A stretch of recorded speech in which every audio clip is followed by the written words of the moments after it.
we watch these podcasts like my good friends, the Fresh and Fit podcast. We make fun of these girls who are like, oh, he's got to be, 6'5", work in finance, have blue eyes. That fucking TikTok meme. But yeah, they want these guys, these impossibly high value men, and they look like, a fat cockroach themselves. And like they all want these like insanely high status guys. But I'm just as bad as those girls now, bro. Like I'm just as bad as they are now that I'm 36 and now that I'm ready to like actually, start maybe popping Yeah, out a baby or two. but Casey, here's the difference. The difference is like I'm also open to the idea of finding an awesome woman like that and being with her. And if I ever strayed and cheated, I'm not going to divorce her.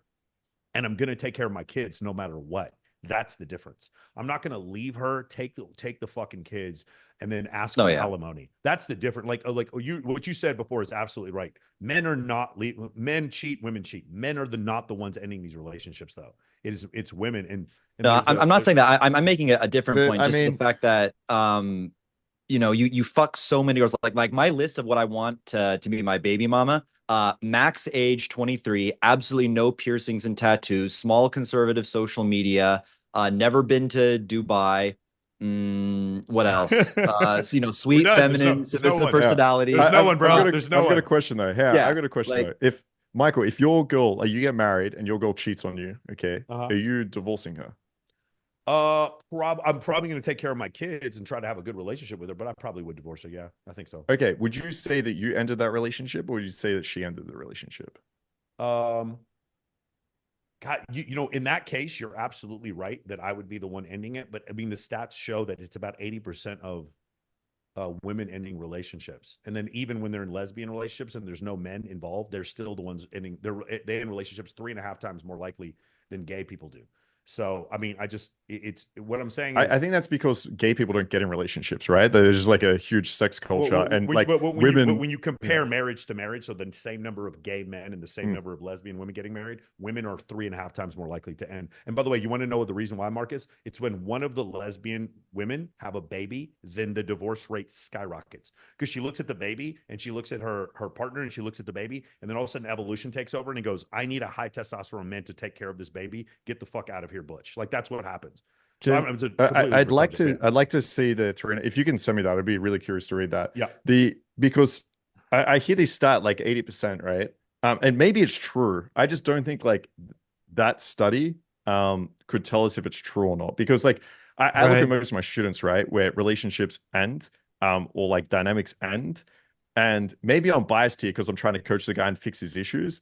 But a lot of the time, I'm like, bro, this is your fault, right? Like, you fucked this up. And so when I hear like 80%, like, if the guy is cheating and the girl ends it, or you're in a marriage and the girl's like, fuck, I need to end this so I can actually get some support here because he doesn't want to look after these kids. Like, I think there's a lot of cases where guys don't want to look after the kids. Like, yeah, so I don't know. When I hear this stat of like 80%, I'm always like, I don't think There's there's so many enough evidence there variables. to help with that. Yeah, exactly. So many variables, so much human interpretation of who ended the relationship. I think that's a hard one to pin down and look at as a hard stat. Yeah, I think like you've got to share that responsibility, I think. Like I just don't see a narrative right now or a world right now. I don't have enough evidence for this where women are just like ending relationships because in their nature or because they want to or because it's like for their benefit. I think like if you're in a marriage, like the amount of girls that are actually ending relationships and getting like a huge payout is like what is it like point something percent? Like it's just not the majority of people. It might happen for like famous NBA players or some shit. But yeah, so I'd just be like careful of that because I think like for a lot of men they just use that as a cop out where it's like, oh, it's just the girl's fault. I think it's important to take like responsibility as men or as like the individual man and like figure out what went wrong in your relationships and try to fix it for the future so you actually have like better, happier, healthier, more satisfying relationships. No, I definitely agree that men are doing things that are wrong, but women in general, there's a thing called parental investment hypothesis that came up from Robert Trivers in the 1970s, which basically stated that in any two gender species, the one that has the larger sex cell is going to be more selective, and the one that has the smaller sex cell is going to compete for access to the first one. Women are more picky, therefore they're just going to be more likely to leave a relationship in general. But yes, men also do things to But fuck then, up. I mean, with that same theory, right? So women are going to be much more selective. Uh-huh. Um, And with that theory, wouldn't men be more likely to stray with the evolutionary psychology theory? Like, wouldn't they be more likely to just be wanting to fuck a bunch of other... So men who have higher testosterone, I was just finishing, I'm reading the evolutionary psychology textbook right now. Men who have higher grip strength and higher levels of serum testosterone are more likely to have extra, it's called cheating in psychology is called extra pairing marital partners or something. Yeah, it's an extra pairing, something like that.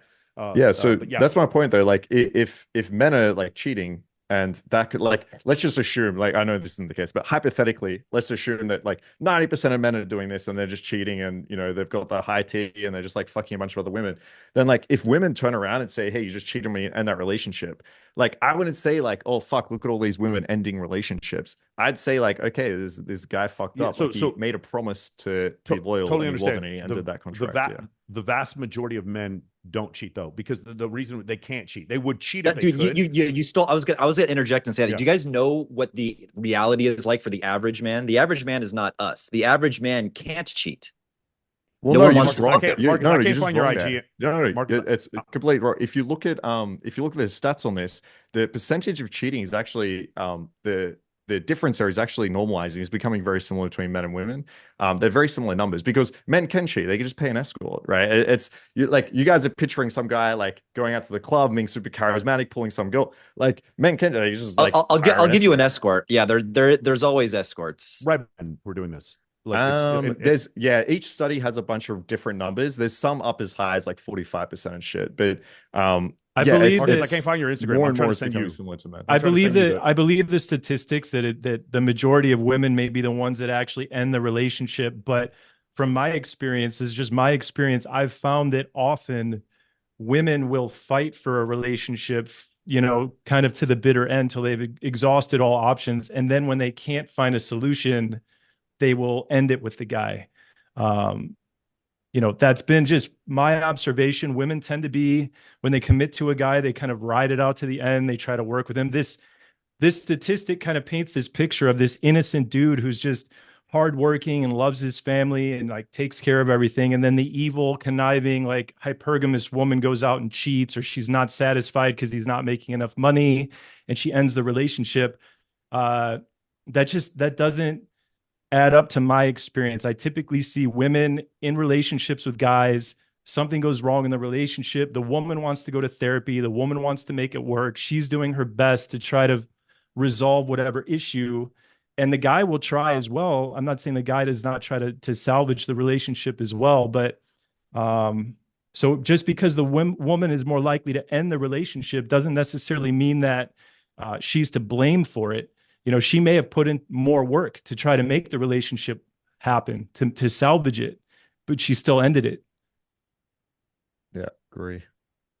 Just quickly on the lesbian stuff. So what Michael sent me, it says here 72% same-sex divorces in the UK were filed by lesbian women compared to 28% filed by gay men. But the suggestion they have here is women are more likely to get into relationships, which is like the kind of stereotype of lesbian women, right? They go on 2 dates, they move in, they get married. So it might just be that they're moving a little bit too quick. I put a study here. This is a analysis of 50 studies, showed that the infidelity is 34% of men, and that's what I saw too in women. Yeah, that's what I saw as well. Well, so here's the thing. I just had Connor Beaton on, and then I just also had and I was listening to Sadia Khan, and they both have clients. And one of the things that they talk about is that women are just better at cheating and consider fewer things to be cheating.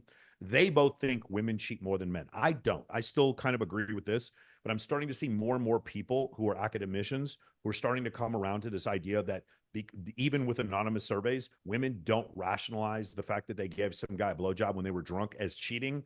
And so we're getting to the point where it's like women are catching up. Even David Buss says women are catching up. So, hey guys, I have to run. I have a client like right now I got to jump to. So guys, make sure, take care. I love this. Let me know when this comes out and I'll make a bunch of clips. See you, All Catch you. right, guys, take care. Yeah, just on the back of that, I don't believe this to be true. I think this is like a men's narrative that like women are just better at cheating and so they do it more often, blah blah. Or that like men don't count it as cheating if it was just men do the same shit. Like it was an escort, it doesn't count, right? Like this happens. Can I interject on that? Yeah, can I interject on that? Yeah, of course, please. Yeah, it doesn't count if it's an escort. Men are right. We're right. What? You know Why why? does it not Because count? women don't fuck guys when they hate their personality. Men can fuck a girl when they hate her personality. There's no emotional involvement, right? One's like pure, it's like you're fucking a fleshlight with a pulse. You would the risk of you falling in love with a prostitute and wanting to leave your wife for that prostitute is literally zero probability. Would not happen. Okay, can I ask you a question? Mhm. What do you think would be worse for you specifically? If you were married, would you prefer your girlfriend to get fucked by a guy? Okay, she has sex, but it doesn't end up anywhere. She has sex with him once and then that's it, it doesn't go anywhere. Or would you prefer your girlfriend to have like an emotional affair where she's like messaging a guy from work, she like goes on dates, talks to him a lot, is kind of really into this guy, but never has anything physical? What would you prefer to find out? I would be more devastated if she actually fucked a guy. Okay, so even if it was like an escort and she didn't give a fuck, right? Like Right, no but emotional that's connection. yeah, but I see where you're going with that analogy, but um in actuality, when we're talking about cheating though, so I get the strength of that analogy. I get where you're going with that, but let's, when women cheat, they like the personality, they like the charisma, the confidence, they really get along. He tells a joke, she, oh, you're so funny. Oh, no, stop, you're so funny. She's into him. When women Mhm. cheat, they are into the personality of the guy that they cheated with. When men cheat, very often they're not into her personality at all. And the risk Uh, of let me pull up there's is data on this. So you're right. Men cheat more often. With like it's opportunistic. So it's like the one girl they don't really into them that much. Women tend to cheat with people that they know that they're into, and they tend to leave the marriage for the person they cheated on. Where men tend to cheat and then like the marriage breaks up, they end up with someone else. So that is 100% true. Men tend to be more sensitive, as you pointed out, to the fact that like a girl engaging in something physical, and women tend to be more sensitive with guys cheating on like a personal level. So it's kind of reversed. But either way, like cheating is cheating. Like you had an agreement with this girl that like, hey, I'm not going to sleep with any other woman if that's the agreement you have, and then you go against that. If you have an agreement like, hey, I'm not going to have like emotional connection with someone without telling you, that's also cheating. I think like you could argue that one feels worse than the other, or one is worse than the other. At the end of the day, it's fucking cheating. And to say like it's not, I think is a bit of a cop out, unless you have like an open relationship, obviously. But yeah, I think like cheating is cheating, and yeah. we may feel different sensitivities, but I still think it's bad, right?